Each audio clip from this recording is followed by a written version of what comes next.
Olá, aqui está Francisco a falar-vos de Aveiro para uma relação rápida sobre os eventos do mundo.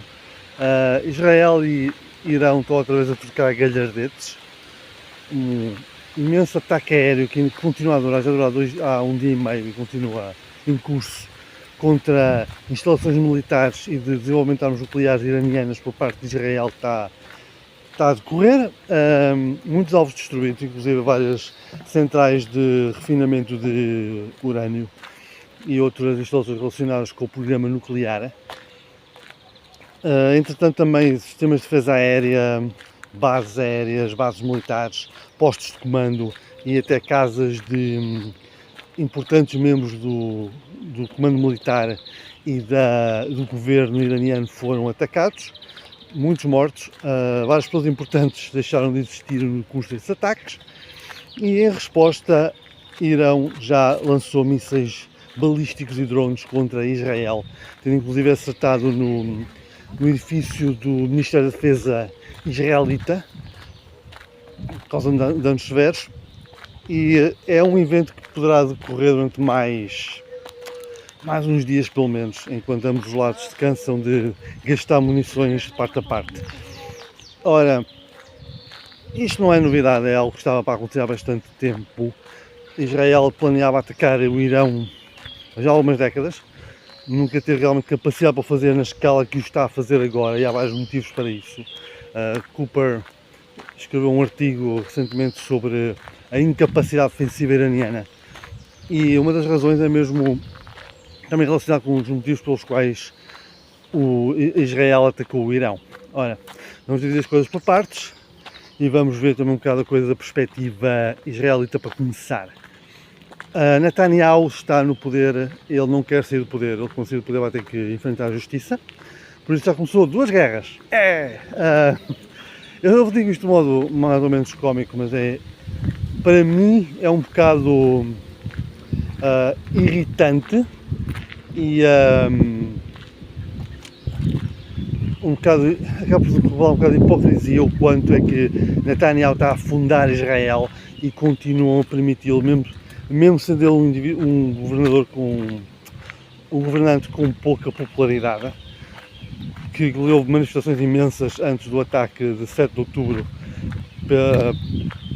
por parte do Hamas, mas desde então essas manifestações não têm decorrido da maneira como decorriam antes, devido ao constante estado de guerra de Israel. Aliás, Netanyahu é tão paranoico em relação a revoltas internas que a razão pela qual o ataque do 7 de outubro decorreu de todo foi com a Mossad e outros serviços de defesa interna israelita estavam totalmente voltados para essas manifestações e líderes da oposição e basicamente ignoraram as ameaças externas, o que levou então a uma abertura por parte do Hamas para fazer o ataque que fez.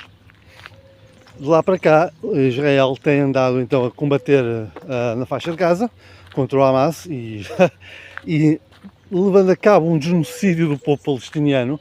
Não vamos tapar as coisas, tipo, o Hamas é um grupo terrorista, são criminosos, são indivíduos extremamente perigosos, mas a verdade é que a sua existência é uma desculpa por parte de Israel para fazer a libertação da faixa de Gaza por parte dos nativos e assim eles podem ocupar mais território e expandir lentamente Israel.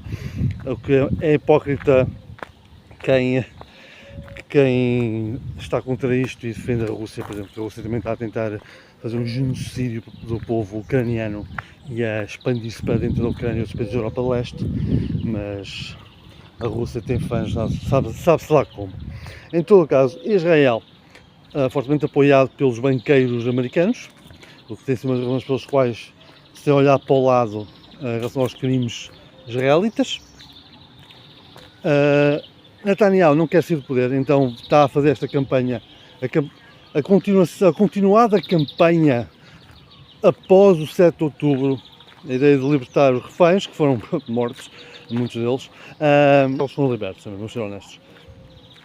Mas a campanha para libertar os reféns transformou-se numa campanha eterna contra o Hamas e os habitantes de Gaza, que é a zona mais urbanizada do mundo, com a população mais densamente colocada do mundo.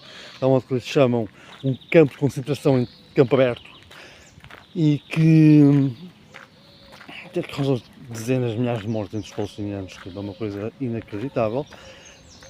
E agora então volta-se contra o Irão para começar uma outra guerra, para garantir que o estado de crise continua ad infinitum. E assim Netanyahu consegue manter-se no poder enquanto estas guerras continuarem e ele não faz qualquer atenção que elas acabem.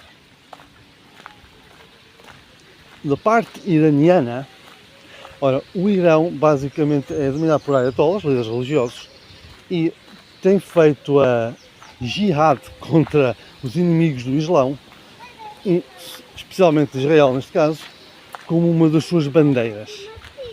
Ora, para fazer isso, o Irão tem durante décadas apoiado várias organizações declaradas terroristas, como o Hamas, e também apoiado ao Hezbollah, aos Houthis, e também tem armado constantemente e cada vez mais a Guarda Republicana, que é basicamente um braço armado da Jihad Islâmica. E isto leva-nos a um outro ponto. Mas antes disso, estes grupos têm feito ataques contra Israel, contra aliados dos Estados Unidos e inimigos do Irão, basicamente para expandir a Jihad e essas ações consideradas sagradas por parte do movimento xiita dos ayatollahs. Não representa todo o movimento xiita, mas sendo os xiitas um dos braços do Islão, como temos protestantes e católicos no cristianismo. Ora bem, em todo caso, para armar estes terroristas, uma das coisas que o Irão fez foi basicamente cortar fundos de quase todos os outros braços das suas forças armadas. Isto criou uma situação interessante em que eles se baseiam então em grupos terroristas e em projetos de mísseis balísticos para defesa contra ameaças externas, tendo cortado, por exemplo, orçamento à Força Aérea. E quando somos atacados por um país com uma enorme força aérea, nós não temos quase nenhuma, pelo menos nenhuma operacional, é difícil defendermos. Por isso é que Israel também se permitiu fazer isto agora, este ataque, porque tem as condições para o fazer sem ser realmente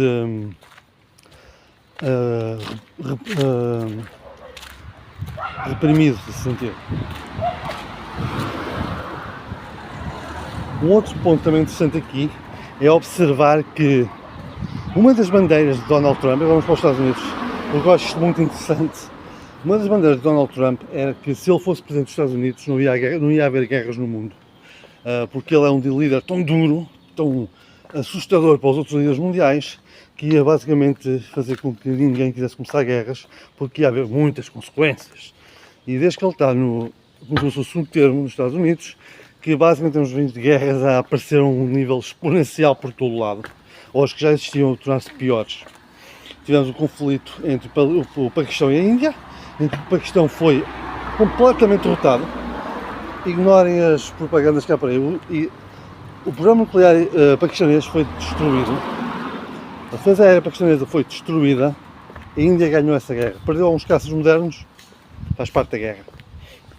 Entretanto, a guerra russo-ucraniana também se tornou pior, porque o Putin, ao ver o seu aliado Trump no poder, basicamente permitiu-se piorar a sua ação contra o povo ucraniano.